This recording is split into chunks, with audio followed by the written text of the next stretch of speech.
Fried rice পছন্দ করে না এমন মানুষ কিন্তু কমই আছে। যাই হোক, শীতের দিনে কিন্তু অনেক ধরনের সবজি পাওয়া যায়। আর এই দিনে ফ্রাইড রাইস খেতে কিন্তু আরো বেশি ভালো লাগে। আর আজকে চিকেন ছাড়া একটু স্পেশাল ভাবে আমি এই ফ্রাইড রাইসের রেসিপিটা আপনাদের সাথে শেয়ার করছি। আর এই ভেজিটেবলের রেসিপিটা কিন্তু অলরেডি আমার চ্যানেলে দেওয়াই আছে, চাইলে দেখে নিতে পারেন। মূল রান্নায় চলে যাচ্ছি। প্রথমে কিন্তু একটা প্যান ভর্তি করে আমি জল ফুটিয়ে নিচ্ছি। এখানে কিন্তু জলের পরিমাণটা একটু বেশি দিতে হবে। একটু মাপ করে দিবেন, যে পরিমাণ চাল নেবেন তার 3 গুণ এখানে জল দিতে হবে। দ্বিগুণ দিলে কিন্তু হবে না, 3 গুণ দিতে হবে।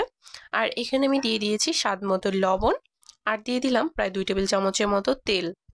লবণ আর তেলটা দেওয়ার কারণে কিন্তু রাইসটা একদমই ঝুরঝুরে থাকবে। আর এখানে কিন্তু পরবর্তীতে লবণটাও একটু কম অ্যাড করতে হবে, যেহেতু এখন আমি লবণটা এখানে অ্যাড করে দিয়েছি। তেল দেওয়ার কারণে কিন্তু একদম ঝুরঝুরে থাকবে। রাইসটাকে সিদ্ধ করে নিতে হবে প্রায় 80%-এর মতো। আর চুলার আঁচটা কিন্তু এই পর্যায়ে একদম হাইতে রাখতে হবে। 80%-এর মতো সিদ্ধ করে নিয়েছি। যখন মাঝে হালকা একটু শক্ত থাকবে সেই পর্যায়ে কিন্তু জল ঝরিয়ে এটাকে নামিয়ে ফেলতে হবে। আর এটাকে কিন্তু আমি সরাসরি ফ্রিজের মধ্যে দিব না, আগে প্লেটের মধ্যে নিয়ে এটাকে পুরোপুরিভাবে ঠান্ডা করে নিতে হবে, তারপরে কিন্তু ফ্রিজে রাখতে হবে। আর আমি কিন্তু এদিকে সবগুলো সবজি কাট করে নিয়েছি। এখানে আমি নিয়েছি ক্যাপসিকাম কুচি, গাজর কুচি, বাঁধাকপি কুচি, আর নিয়েছি ব্রোকলি, মরিচ আর রসুন কুচি। আর নিয়েছি আমি এখানে মটরশুঁটি। মটরশুঁটিটা দিলে কিন্তু খেতে বেশ ভালো লাগে, আর শীতের দিনে তো মটরশুঁটিটা সব জায়গায় পাওয়া যায়। এখন আমি মূল রান্নায় চলে যাচ্ছি। হাতে যদি আপনাদের সময় থাকে তাহলে কিন্তু রাইসটা আগের দিন রাতেই রান্না করে রাখবেন, তাহলে কিন্তু খুব তাড়াতাড়ি হয়ে যাবে আর রাইসটা কিন্তু একদম পারফেক্ট থাকবে। আমি প্রায় 2 ঘন্টার মতো এটাকে ফ্রিজে রেখেছিলাম। তারপর একটা প্যান গরম করে এর মধ্যে আমি দিয়ে দিলাম কিছুটা পরিমাণ বাটার। চাইলে কিন্তু আপনারা এই টিপসটা ফলো করতে পারেন। বাটার আর তেল মিক্সড করে কিন্তু আজকের ফ্রাইড রাইসটা আমি বানিয়েছি। এভাবে বানালেও কিন্তু খেতে বেশ ভালো লাগে।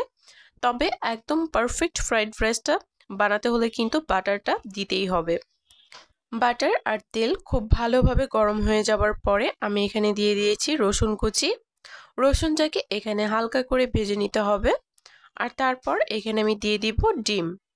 আমি কিন্তু আজকে চিকেনটা দিব না। চিকেনটা যদি দেন তাহলে কিন্তু চিকেনটাকে আগে থেকে ম্যারিনেট করে রাখতে হবে সামান্য একটু লবণ, আদা রসুন বাটা আর গোলমরিচ গুঁড়ো দিয়ে।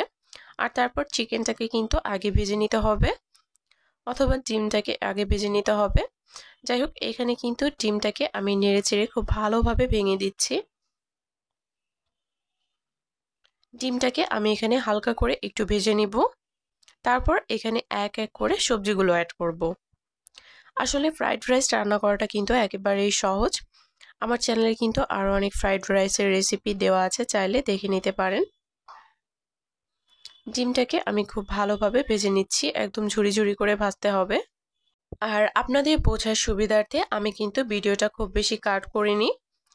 আর যে কোনো চাইনিজ রান্নায় কিন্তু একটু হাই হিটে করতে হয়, হাই হিটে রান্না করলে কিন্তু একদম পারফেক্ট হয়। চুলার আঁচটা চেষ্টা করবেন হাইতে রেখে এই রাইসটা রান্না করার। এখানে আমি একবারে সবগুলো সবজি দিয়ে দিলাম।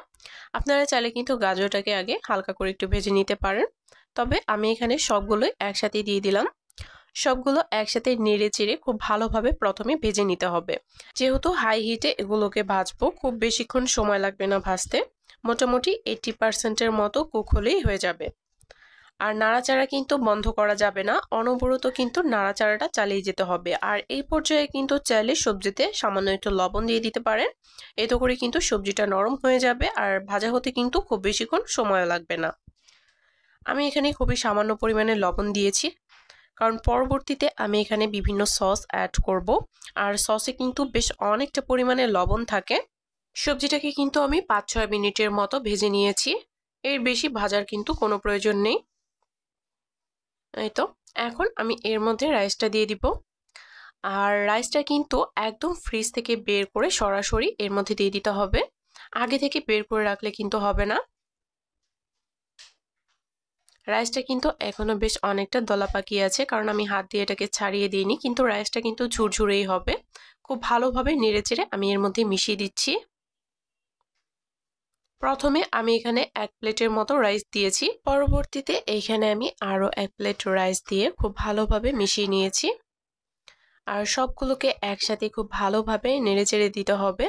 আর চুলার আঁচটা কিন্তু এই পর্যায়ে একদমই লোতে রাখা যাবে না, হাইতে রেখে কিন্তু ভাজতে হবে আর খুব ভালোভাবে কিন্তু নাড়াচাড়া করে দিতে হবে। আর এখানে আমি এক এক করে এখন ইনগ্রিডিয়েন্টগুলো অ্যাড করছি। প্রথমে আমি এখানে দিয়ে দিলাম গোলমরিচ গুঁড়ো।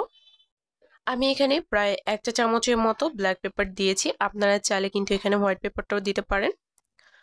হোয়াইট পেপারটা দিলে কিন্তু খেতে আরও বেশি ভালো লাগে। এখানে আমি দিয়ে দিচ্ছি প্রায় 1 টেবিল চামচের মতো চিনি। এখানে কিন্তু বেশ অনেকটা রাইস আমি রান্না করেছি।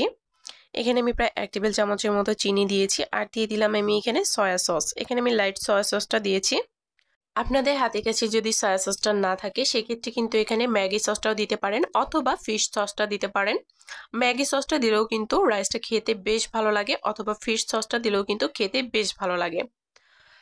পারফেক্ট ফ্রাইড রাইস খেতে হলে কিন্তু সবগুলো উপকরণই দিতে হবে, তাহলে কিন্তু রাইসটা একদম পারফেক্ট হবে। সব কিছু দিয়ে একসাথে খুব ভালোভাবে নেড়েচেড়ে আমি মিশিয়ে দিচ্ছি।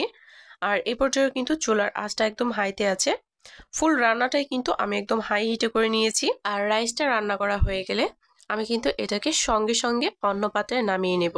এই প্যানের মধ্যে কিন্তু রাখা যাবে না, তাহলে কিন্তু ওভারকুক হয়ে যাবে আর রাইসটা নরম হয়ে যেতে পারে। রাইসটা কিন্তু একদম ঝুরঝুরে হয়েছে, আমি একটু দেখিয়ে দিচ্ছি। যদি সকল টিপস ফলো করেন তাহলে কিন্তু আপনাদের ফ্রাইড রাইসটাও একদম পারফেক্ট হবে। চেষ্টা করেছি সকল টিপস সহ এই রেসিপিটা আপনাদের সাথে শেয়ার করার। ভিডিওটি ভালো লাগলে অবশ্যই পাশে থাকবেন। আর এই তো আমি কিন্তু একটা প্লেটের মধ্যে সার্ভ করছি। আর আমি কিন্তু আজকে একটা ভেজিটেবলও করেছি, আর এটার রেসিপি কিন্তু অলরেডি আমার চ্যানেলে আপলোড করা আছে, চাইলে দেখে নিতে পারেন। এই ভেজিটেবলটা কিন্তু খেতে বেশ ভালো লাগে এই রাইসের সাথে। আশা করছি আজকের ভিডিওটি সবার কাছে ভালো লেগেছে। ভিডিওটি ভালো লাগলে একটা শেয়ার দিয়ে পাশেই থাকবেন। আর কারো কোনো প্রশ্ন থাকলে অবশ্যই কমেন্ট করতে পারেন। আজকের মতো এই পর্যন্তই, সবাই ভালো থাকবেন, দেখা হবে নতুন ভিডিওতে।